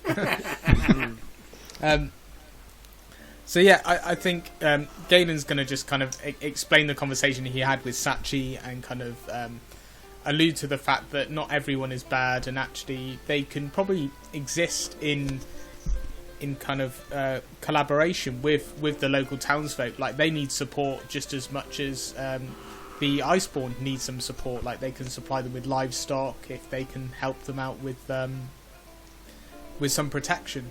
And there are ways forward, and maybe we as a group can kind of bridge that and go back to the townsfolk and open that kind of line of communication with them. And he sort of nods, and he sort of sits down on one of the stools nearby where you're resting in the marketplace, and he just nods and looks at his partner and just nods again. "Yes, maybe. We shall think on this. Thank you. Please, you have done more than enough for us." And he reaches into a bag, and he passes these 2 axes to you. And they're small axes. And he sort of like holds them up and he says, "These are a token. They are very precious." And he passes them over. And as you sort of are looking at the blades of the axes, they are beautifully polished. They are inlaid with runes along the blade. The wood is dark, crisp, the leather on it new. And as you sort of take one, he goes, "Ah yes, I forget to show you what these are actually really good for." And he holds it, and he flings it towards a nearby sort of table that's sat on its side, and it just sticks straight into the wood. And he walks over, picks it up, and he goes, "Here, 2 of our finest axes. And if you need anything from us, ever, come, ask, we will help." Very well. I recall someone telling me the tables were brick. And that's the moment that you're like, look, not all the That's a tables. sharp axe. Not all of the tables are brick. This was a wooden one just sat on the side. There were wooden ones. The tables in the longhouse were brick. Okay. instead. I'll let you off, GM. I'll let you off. I thought you were going to tell us these throwing axes can go into stone. Yeah, well, they probably could, to be fair. I think at this point, Tink is probably... he's sort of come around. He's learning as he goes. He's learning more and more about the world, and I think he's like he kind of leans over to Sachi and says, "You may keep the coats." And she looks and goes, "Thank you. I was about to offer them back, but thank you." You have more need of them than my clients. And she just sort of like pats you I on can the charge shoulder. them double. And she laughs and goes, "Ha ha ha!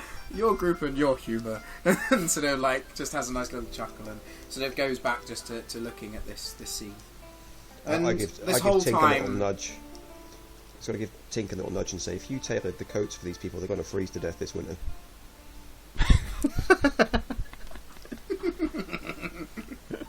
Tink just kind of looks at him like blank expression. I just give Tink And- another little pat and it's like, this- it's okay, Tink. You'll get there.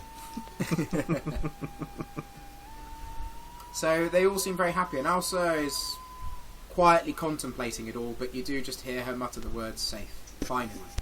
Safe. This is it. Yes. Sort of as they're going around, but she's sort of just sat nice and quietly next to Sachi and Capo. Is there anything else you would like to do here? No, I think Mac's just going to have a little relax in the throne. Kill them all and loot the corpses, right? No. So Mac has a little relax. So you're in the throne room. Mac's just like sitting in this throne for a moment, and it's sort of like a moment for you and your group to recollect what's going on. Cool. I think our job here is done. We might have to head back, pick up Jeremy, and head back to the and townsfolk Daisy and tell them. Daisy 2 now. Well, we might even have more. Daisy might be with Are they gonna little be like sheep. a herd of attack sheep now. Just like your sheep minions, like fly my pretties. Just have like one of those silent whistles, just like, and then just you hear it in the distance, Just like the a thunder rumble, of like hooves. the dog it's rattling. like that scene from The Lion King, just like instead of like wildebeest, just sheep. It's our new weapon. It's a weapon of mass Actually, destruction. Well, it hasn't worked. It's actually just he's working on a massive Mac-sized chariot that's just pulled by Jeremy in his entourage. Oh, it'd be amazing, like a dog sled, but Yeah. Bring me It's closer like what's to my his enemy, name Sal, and I from smite them. The Hobbit. Yes. The brown wizard. Radagast. I forgot his name. that's it. Radagast.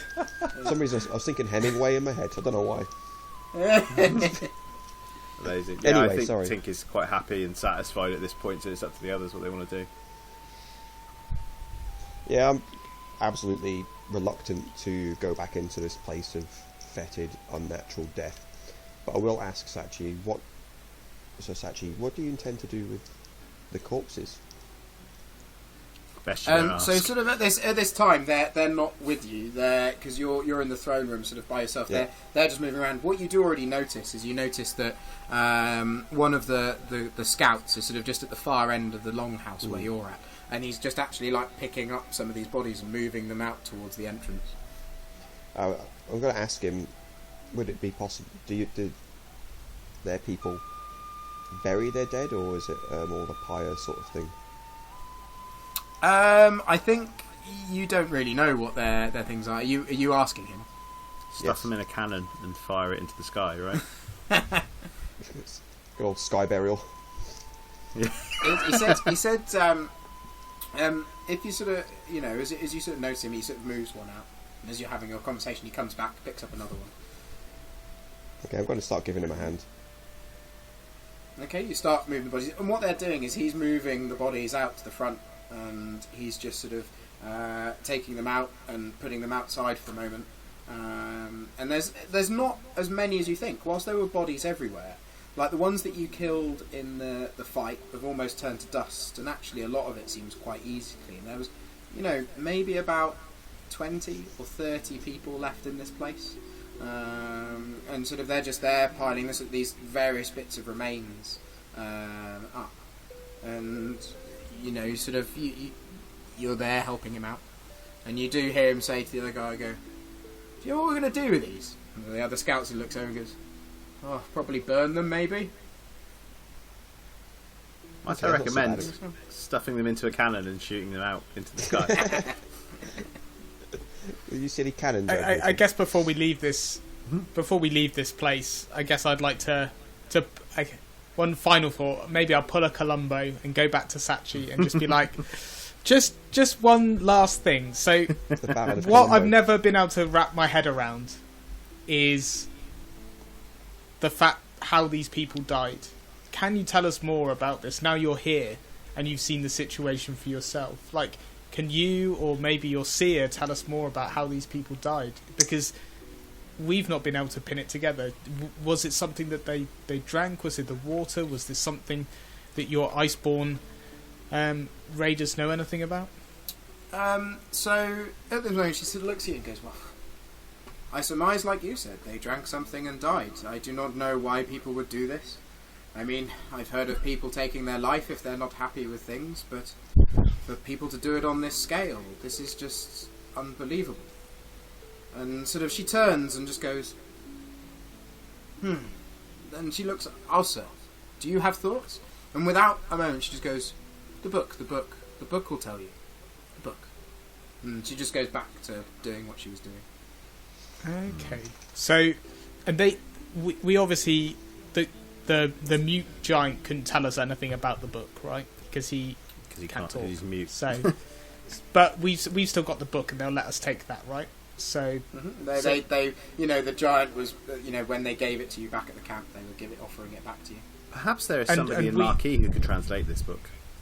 I think that's a good idea, and actually that gives us a good opportunity to sell these goods that we've managed to collect. That is correct. Get some money. Oh yeah. Is there? So as you're sort of making this plan, is there anywhere else that you want to go back to before heading towards Marquis? I think it would be. Other than to get Jeremy. And Mac would like to take Daisy back to that bloke that lost him. Fergal, and Fergal, someone was offering us money Fergal. to sort out the raider problem, so we should collect our money as well. Okay. So Well remembered. I'd forgotten that. It's like Max the bookkeeper of the group. He's secretly got all of this Treasurer. metallic treasurer.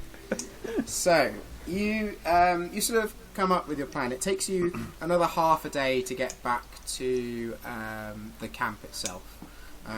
So as you sort of make your way back to the camp, it's now coming to evening again. Sort of with the time that you spent helping the Iceborn sort of explore, it's again once more evening.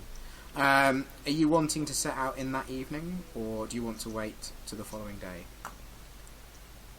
I can't even remember. How long did it take us to get here? It was like a about night. a day. It was about a day. It's about a day's travel to Tosca. Oh, Tosca, sorry, yeah. I think we just rest up in the Iceborn 24 camp. hours from Tosca. Okay. You find that the group, like the Iceborn, are not resilient to you taking both sheep. They are. That one of the scouts came back with you and sort of told the group, there's this house, and they're sort of all starting to pack things up during the evening. And when you wake up the following morning, and don't forget, you all get 10 hit points plus your constitution and level back if you still need that as a little bit of a rest. And by the time you actually get to the morning, you see they've done a very quick job of packing up their belongings. There's still the fortifications and things that they've built, but you can certainly see some of them are getting ready to head off to sort out this new home that they've found. And for expediency's sake, it's very, very easy for you to meander your way back towards Tosca. It does take you about a day's worth of travel, and the difference that you noticed here is, again, this morning it's cold. The mornings have become much colder, even over the last 4 or 5 days that you've been together. It's almost as if winter is coming, and you're aware that now with the even more absence of the leaves on the trees, that is certainly becoming the case. You make your way back to Tosca. And sort of you're greeted by sort of those large farmsteads that spread around across the sort of area, and you are seeing in front of you the small gaggle of buildings that's sort of the centre of Tosca, and Fergal Farms just out to the side. And you're sort of making your way over the hills towards these two places, ready for the next step in your journey. And that is where we will end this episode. Hey. Cool. So, what's going to happen next? Where are we going to go? What are we going to do? All very exciting. So, once more, thank you very much for listening, folks at home. This has been good fun. Things are starting to build up. Will they find out what some of the stuff that they've collected all means? Let's find out. So, thank you very much, folks. As always, great session. Really enjoyed that. Yeah, thank you, John. And yeah, thanks very much. Next time round, we get to look forward to a guest. We have our first guest. As a friend of the show, Ollie will be joining us in the next episode. So be sure to check that one out. when it drops your way. But thank you very much for listening, and we will catch you all in the next episode of the Wreckage RPG. Catch you next time.